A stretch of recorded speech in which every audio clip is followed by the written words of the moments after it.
This channel's content is strictly for educational and informational purpose and does not endorse or promote any form of violence, harm, illegal activities, self-injuries and communal disharmony.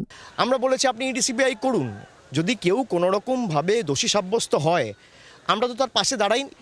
আপনি বলুন না, পার্থ চট্টোপাধ্যায়কে তৃণমূল কংগ্রেস বহিষ্কার করেছে, BJP Prajwal রাভান্নার বিরুদ্ধে কোনো ব্যবস্থা নিয়েছে? এই বিজেপি ব্রিজভূষণ সিং, যার বিরুদ্ধে কুস্তিগিররা যারা দেশের জন্য সোনা জিতে সোনার পদক এনে দিয়েছে, তাদের বিরুদ্ধে কোনো ব্যবস্থা নিয়েছে এই ভারতীয় জনতা পার্টি? আপনারা বলছেন আমরা দুর্নীতির বিরুদ্ধে লড়ছি। ভারতবর্ষের সবথেকে বড় দুর্নীতিগ্রস্ত নেতা, যাকে এক বছর আগে দেশের প্রধানমন্ত্রী আক্রমণ করেছিল, তার নাম হচ্ছে অজিত পাওয়ার। সে এখন নরেন্দ্র মোদীর এনডিএ সরকারের রাষ্ট্রের মহারাষ্ট্রের প্রদেশের উপমুখ্যমন্ত্রী।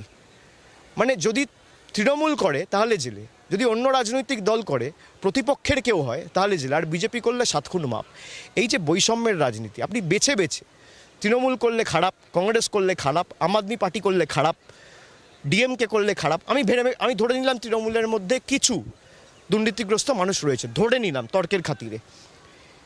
আমি ধরে নিলাম আপের মধ্যে রয়েছে, আমি ধরে নিলাম ডিএমকের মধ্যে রয়েছে, আমি ধরে নিলাম কংগ্রেসের মধ্যে রয়েছে, আমি ধরে নিলাম বিজেডির মধ্যে রয়েছে, আমি ধরে নিলাম আরজেডির মধ্যে রয়েছে, আমি ধরে নিলাম সমাজবাদী পার্টির মধ্যে রয়েছে। কিন্তু আপনারা তো প্রকাশ্যে দেখেছেন, মানুষ তো দেখেছে যে সবথেকে বড় দুর্নীতিগ্রস্ত চোর যারা, চিটিংবাজ যারা, তারা একবার যখন বিজেপির পতাকা তলে চলে যায়, পতাকাটা হাতে ধরে নেয়, তাদের বিরুদ্ধে আর কোনো মামলা মোকদ্দমা তদন্ত হয় না, এমনকি ইডি একটা সামান জারি করেও ডেকে পাঠায় না। এটা অত্যন্ত দুর্ভাগ্যজনক এবং মানুষের জবাব দেবে। এই যে 5 বছর ধরে বঞ্চনা, আপনি বাংলায় হেরে গেছেন বলে বাংলার প্রতি বঞ্চনা। এই 2024-এর ভোট শুধু আমি মনে করি যে ভোট টু ইলেক্ট নয়, নির্বাচিত করার ভোট নয়, এটা প্রতিবাদের ভোট, প্রতিরোধের ভোট, প্রতিশোধের ভোট, এবং মানুষ প্রতিরোধের রাস্তা বেছে নিয়েছে। মানুষ আগামী দিন প্রতিশোধ নেবে।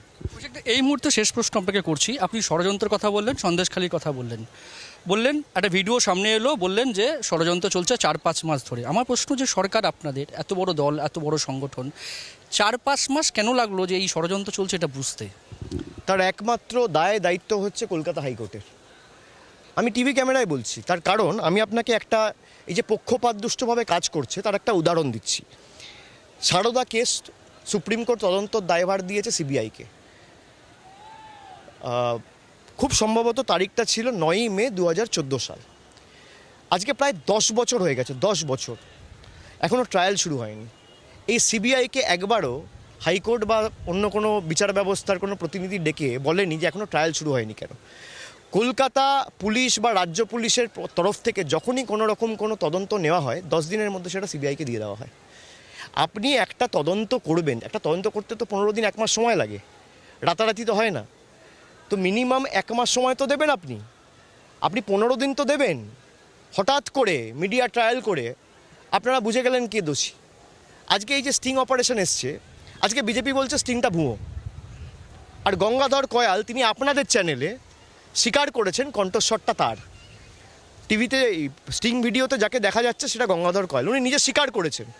তাহলে বিজেপি এই গঙ্গাধর কয়ালের বিরুদ্ধে এখনও ব্যবস্থা নিল না কেন? দুটো তো হতে পারে না, হয় গঙ্গাধর কয়াল মিথ্যে কথা বলছে, গঙ্গাধর কয়াল বলছে, আর গঙ্গাধর কয়াল কোথায়? এলাকায় তো নেই। এত যদি ভয় থাকে তাহলে ছেড়ে রাখুন, অসুবিধা কী আছে? আপনি সেন্ট্রাল সিকিউরিটি দিন, দিয়ে আপনি রাস্তায় ছেড়ে রাখুন। তার কারণ মানুষের প্রশ্নের মুখে যদি গঙ্গাধর কয়াল পড়ে বা সংবাদ মাধ্যমের প্রশ্নের মুখে পড়ে, সেটা বিজেপির কাছে খুব একটা সুখকর হবে না। বিরোধী দলনেতা অভিযোগ করছেন স্টিং আপনি করিয়েছেন, বিরোধী দলনেতা অভিযোগ করছেন রোজ যে স্টিং আপনি করিয়েছেন। উনি সকালে দুপুরে ঘুমাতে উঠতে জাগতে আমার ছবি দেখেন, শয়নে স্বপনে উনি আমাকে দেখেন, তো যা হবে উনি আমার নামই নেবেন। উনি তো বলেছেন নারদা আমি করিয়েছি, নারদা তো সিবিআই তদন্ত করছে, আমাকে তো একবারও ডাকেনি। উনি বলেছেন নারদা আমার কাজ। তো সিবিআই যদি তদন্ত করে, নারদা হয়েছে 2016 সালে, আজকে 8 বছর হয়ে গেল, তো সিবিআই বার করতে পারছে না, ইডি তদন্ত করছে, বার করতে পারছে না। উনি যা কিছু হবে উনি বলুক না, যে এর পিছনে যেই থাকুক, যে তথ্যটা সামনে এসছে, উনি যদি বলতে পারেন যে এটা স্পেশাল ইনভেস্টিগেটিং টিম তদন্ত করে বার করতে পারে যেটা ফেক, তাহলে তৃণমূল মানুষের কাছে ক্ষমা চাইবে। কিন্তু যার ছবি টিভির পর্দায় দেখা যাচ্ছে, সে বলছে যে আমি এই কথাটা বলেছি, এই কণ্ঠস্বরটা আমার, সেখানে বিরোধী দলনেতার প্রতিক্রিয়া কী আপনারা জিজ্ঞেস করেছেন? আপনারা জিজ্ঞেস করুন, আপনাদের গালাগালি দেবে, অশালীন শব্দবন্ধ ব্যবহার করবে। আমি তো বসে প্রশ্ন নিচ্ছি, আমি তো সাংবাদিক বৈঠক করি, আপনাদের প্রশ্নের জবাব দিই, 1 ঘন্টা ধরে জবাব দিই। তারা জবাব দিতে পারবে না। আর যদি যেই করিয়ে থাকুক, কি জনসমক্ষে এসছে সেটা গুরুত্বপূর্ণ। সেখানে বলা হচ্ছে যে মহিলাদের বাধ্য করানো হয়েছে 2000 টাকা দিয়ে ভুয়ো ধর্ষণের অভিযোগপত্র থানায় জমা করিয়ে, ভুয়ো অভিযোগপত্র থানায় জমা করিয়ে তৃণমূল নেতাদের গ্রেপ্তারির ব্যবস্থা করিয়েছে বিজেপি। আজকে একটা ভয়েস ক্লিপ এসছে, সেখানে বিজেপির মাম্পি দাস বলছে যে কাউকে কলা গাছটা ফেলে দিতে হবে। সেখানে 3 জনের কথোপকথন আমি যতটুকু দেখেছি সংবাদ মাধ্যমে, কলা গাছ ফেলে দেওয়া মানে কি, যদি কাউকে মার্ডার করতে হয় মার্ডার করে দিতে হবে।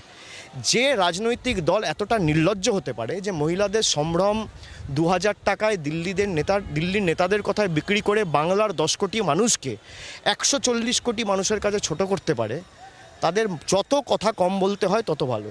যত কথা কম বলবে তাদের ভোট থাকবে, যত কথা বেশি বলবে ভোট কমবে। বাংলার আওয়াজ, বাঙালির আবেগ, জি 24 ঘন্টা।